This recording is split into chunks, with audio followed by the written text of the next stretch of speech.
NCP নেতা সার্জিস আলম সাহেব যে কাণ্ডটা ঘটিয়েছেন এবং 135 গাড়ি নিয়ে তিনি ঘুরে বেরিয়েছেন, আমরা প্রশ্ন তুলেছি, আপনারা অনেকে প্রশ্ন তুলেছেন যে এটা কি কাণ্ডটা হলো। আমি বলতে চাই যে তারা বৈষম্য বিরোধী স্লোগান দিয়েছে, তারা বলেছে নতুন রাজনীতি উপহার দিবে বাংলাদেশের জনগণকে, তারা বলেছে বাংলাদেশের মানুষ নতুন এক ধারা দেখতে পারবে, তাদেরকে নিয়ে নতুন আশা, তারা আগের সব সংস্কার, আগের সব রাজনৈতিক ময়লা সব ঝেড়ে ফেলবে। এই যে তার 135 গাড়ির শোডাউন, আমি টাকা পয়সার হিসাব বলেছি, তাকে নিয়ে তো আমরা অঙ্ক করেছি যে কত টাকা খরচ হতে পারে, আপনাদেরকে নিয়ে একটা অঙ্ক করেছি না এক আলোচনায়। কিন্তু এর বাইরেও যদি বলি যে ধরেন কিছুই না, টাকা পয়সা হিসাবে গেলাম না, উনি যে কাজটা করলেন, উনি তো ট্রেডিশনাল সেই আওয়ামী লীগের কথা, বিএনপির কথা বলেন, বাংলাদেশের মানুষ তো এইসব দেখে আসছে। তো নতুনত্ব উনি কি দেখাইলেন যে আগে 134টা গাড়ি যাইতো, এখন 135টা গেছে, নাকি আগে 235টা যাইতো, 500 যাইতো, উনি 135টা গাড়ি নিয়ে গেছেন। এখানে একটা গরিবানা ব্যাপার আছে নাকি? এর বাইরে নতুনত্ব কি? বাংলাদেশের মানুষ ত্যক্ত বিরক্ত এসব দেখতে দেখতে। আপনি বৈষম্য বিরোধী নতুন রাজনীতির ধারা বলে আপনিও তাই করলেন, প্লেনে উঠে গেলেন সৈয়দপুর, তারপরে সেইখান থেকে এসে সৈয়দপুর থেকে আপনি আবার 135 গাড়ি নিয়ে লাখ লাখ টাকা খরচ করে দলীয় প্রোগ্রাম করলেন। এইটা তার নিজ দলই এখন প্রশ্ন উঠছে। আর প্রশ্ন না ওঠার কি কারণ আছে? দেখেন, এই এনসিপিতে এখন ভাইব্রেটেড নেতা যদি বলি, মানে যাদেরকে বেশি চঞ্চল দেখা যায়, যারা বিভিন্নভাবে আলোচিত, সমালোচিত, বিতর্কিত, তার মধ্যে হাসনাত আব্দুল্লাহ এবং সার্জিস আলম। সার্জিস আলমের মনে হঠাৎ করেই খায়েশ হয়েছে, তিনি এরকম বিশাল শোডাউন দেখিয়েছেন। তার কোনো সুনির্দিষ্ট পেশার কথা কেউ জানেন না, তিনি সেই মিত্তবান কোনো সমাজের জায়গা থেকে আসেননি, তার পরিবার সম্পর্কে এরকম ধারণা কারণ নেই। মাত্র কেবল 26-27 বছর এরকম বয়স হবে। সেই ছেলে এরকম একটা কাণ্ড করেছে, কিন্তু মুখে শুনছি তারা নতুন রাজনীতির কথা বলে। এই নতুন রাজনীতি এনসিপি সেই দায়িত্ব নিচ্ছে, তাহলে নিচ্ছে কি নিচ্ছে না জানি না। তাদের এই নেত্রী বলছে যে সার্জিসের গাড়ি বহরের অর্থায়ন নিয়ে স্পষ্ট ব্যাখ্যা চেয়েছেন এনসিপির আরেক নেতা তাসনিম জারা, আলোচিত নেত্রী। শতাধিক গাড়ির বিশাল বহর নিয়ে জাতীয় নাগরিক পার্টির উত্তরাঞ্চলের মুখ্য সংগঠক সার্জিস আলম পঞ্চগড়ে যে শোডাউন দিয়েছেন, সেটির অর্থায়ন ও ব্যবস্থাপনার বিষয়ে স্পষ্ট নির্ভরযোগ্য জবাব দেওয়ার আহ্বান জানিয়েছে ওই দলের জ্যেষ্ঠ যুগ্ম সদস্য ডক্টর তাসনিম জারা। মঙ্গলবার সন্ধ্যায় ওই ফেসবুকে তিনি জানান, পোস্টে লিখেছেন, তুমি কিছুদিন আগেই প্রকাশ্যে বলেছিলে আমার আসলে এই মুহূর্তে কোনো টাকা নাই, ধার করে চলতেছি, এইটাই হচ্ছে রিয়েলিটি, আমার পকেটে মানি ব্যাগও নাই। কিন্তু সেই ঘটনার পর শতাধিক গাড়ির বিশাল এক বহরের আয়োজন কিভাবে সম্ভব হলো সেটি নিয়ে প্রশ্ন তুলেছেন মিস জারা। এত বড় একটি আয়োজন কিভাবে সম্ভব হলো, এর অর্থায়ন ও ব্যবস্থাপনা কিভাবে হয়েছে তা নিয়ে মানুষের মনে প্রশ্ন আসাটা স্বাভাবিক, বলছেন যারা। আমাদের দল সততা ও জবাবদিহিতার ভিত্তিতে একটি নতুন রাজনৈতিক সংস্কৃতি গড়ে তোলার যে প্রতিশ্রুতি দিয়েছে, সে জায়গা থেকে এসব প্রশ্নের স্পষ্ট নির্ভরযোগ্য উত্তর দেয়া আমাদের সবারই দায়িত্ব। আরো বেশ কিছু কথাবার্তা তিনি বলেছেন। বিএনপি মহাসচিব মির্জা ফখরুল ইসলাম আলমগীরেরও জিনিসটা, তিনি উত্তরাঞ্চলের মানুষ, ঠাকুরগাঁয়ের মানুষ, পঞ্চগড়ে এই ধরনের কাণ্ড দেখে মির্জা ফখরুল ইসলাম আলমগীরেরও এইখান থেকে নজর যায়নি। মির্জা ফখরুল ইসলাম আলমগীর তিনি এই এনসিপি নেতাকে উল্লেখ করে কিছু কথা বলেছেন এবং সেটাও আমরা দেখতে পাচ্ছি।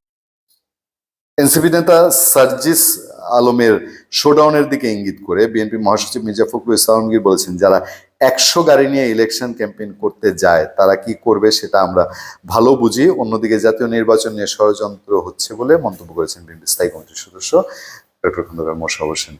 দেখেন, মির্জা ফখরুল ইসলাম আলমগীর রেগুলারলি ঠাকুরগাঁয়ে যান, প্রায় শুক্রবারই যান, দেখবেন যে তিনি ঠাকুরগাঁ থেকে সংবাদ সম্মেলন করছেন। সার্জিস আলমও যান। সার্জিস আলম গত বছর লোকাল ট্রেনে গেছেন। এই যে 100 গাড়ি বহর নিয়ে করেছেন, মির্জা ফখরুল ইসলাম আলমগীর যতবার যান, চাইলে 1000 গাড়ি বহর নিয়ে তিনি পুরো উত্তরাঞ্চল চক্কর দিতে পারেন।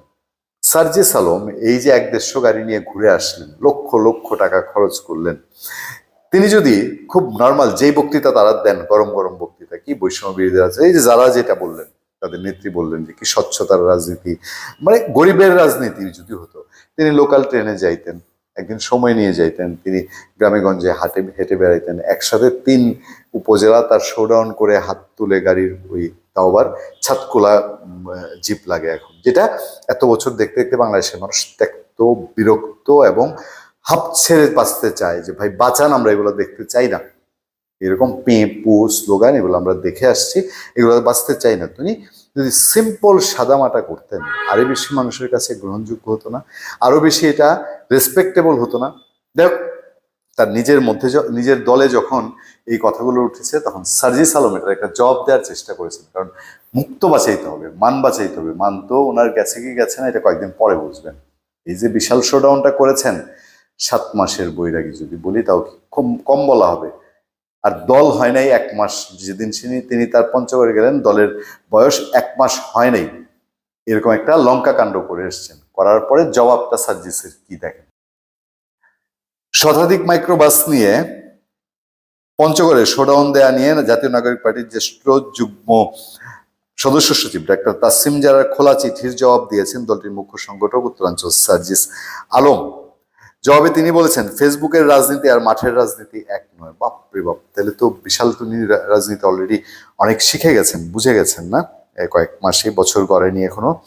তো এক নয়, প্রতিপক্ষের সঙ্গে লড়াই করার জনবল এবং সামর্থ্য আপনার যদি না থাকে কিংবা আপনি দেখাতে না পারেন তাহলে মাঠের রাজনীতিতে দাঁড়ানো সম্ভব নয়। অন্য নেতা তো দূরের কথা, সাধারণ জনগণ আপনাকে গোনায় ধরবে না, কারণ মানুষ স্বভাবতই ক্ষমতামুখী।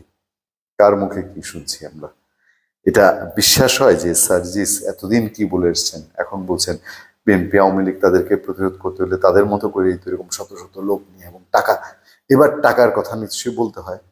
তাহলে এই যে করতে যান তিনি, তাহলে সক্ষম হয়েছেন। বিএনপি আওয়ামী লীগের নেতারা কোথেকে টাকা আনে আপনারা জানেন, আমরা জানি। আচ্ছা, মঙ্গলবার তিনিও ফেসবুক, যারা ফেসবুক পোস্টে তারাও ফেসবুক পোস্টে, তিনিও ফেসবুকে এটাকে নিয়েছেন, যারাকে বলছেন যে ফেসবুকের রাজনীতি এক না, মাঠের রাজনীতি এক না।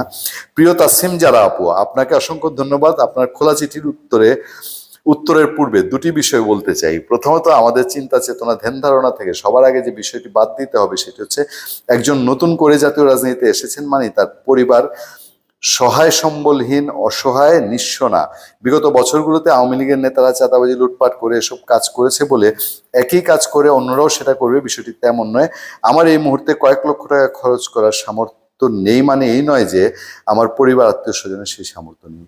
বাহ, গুড মেসেজ। তাইলে একটা শোডাউনে তার পরিবার, আমি ধরলাম, আমি অর্ধকোটি ধারণা করতেছিলাম, এটা মনে করেন ভুল, 20 লাখ 10 লাখই ধরলাম যান, তাহলে তার পরিবার 10 লাখ টাকা একটা শোডাউনে খরচ করছে। নির্বাচন আসা পর্যন্ত আরো 100 শোডাউন হবে, তার মানে তার পরিবারের শত শত হাজার কোটি টাকা মোটামুটি এখন শুধু এই সার্জিস আলমের পেছনে রাজনীতিতে ইনভেস্ট করার মতো আছে, তাই তো?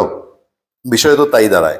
এবং দেখেন, দ্বিতীয়ত, কতিপয় সোশ্যাল মিডিয়ার বুদ্ধিজীবীরা তাদের জায়গা থেকে যেভাবে রাজনীতি কল্পনা করেন সেটা কোনো আদর্শ পৃথিবীর চিত্র হতে পারে না, কিন্তু বাংলাদেশের মতো বৈচিত্র্যময় চিন্তাধারা জনগণের সংবলিত একটি দেশের এই মুহূর্তের চিত্র নয়। ওই কয়দিন আগে মানিব্যাগ ছিল না, এখন মানিব্যাগ এই খরচ তো আর মানিব্যাগ থেকে করতে হয় না। মানে কি শুনতেছি আমার নিজেরই না অনেক সময় মাথায় ধরতে চায় না, আপনাদের ধরে কিনা জানি না। আর ধরলে আমার একটু জানাবেন, আর যদি না ধরে তাহলে সেটাও শেয়ার করবেন কমেন্টের মাধ্যমে। এই যে দেখেন সার্জিস আলম হঠাৎ করেই হয়ে গেছেন, তাহলে সামনের নির্বাচনে আমরা আর কি কি দেখবো তার এই দীর্ঘ ব্যাখ্যা আমি আর পড়তে চাই না। যা বোঝার বুঝে গেছে, পেট ভরে গেছে তারা ভবিষ্যতে, তাইলে আওয়ামী লীগ বিএনপির মতোই করবেন। কয়দিন পরে গাড়িতে আরো কি কি থাকবেন, কিছু জিনিসপত্র থাকে আওয়ামী লীগ বিএনপির এই ধরনের শোডাউনে, তারও কি থাকবে কিনা তখনও তিনি বলবেন। বাংলাদেশের রাজনীতিতে যদি টিকতে হয় তাহলে ওগুলো দিয়েই টিকতে হবে। বাহ, এই তো বৈষম্য বিরোধী, আর এই তো নতুন রাজনীতি, না? ধন্যবাদ সবাইকে, ভালো থাকবেন, সুস্থ থাকবেন। আবার দেখা হবে, কথা হবে সত্য, করুণা এবং সহনশীলতার সাথে। আপনাদের সাথে আতিক রহমান, পূর্ণিয়া।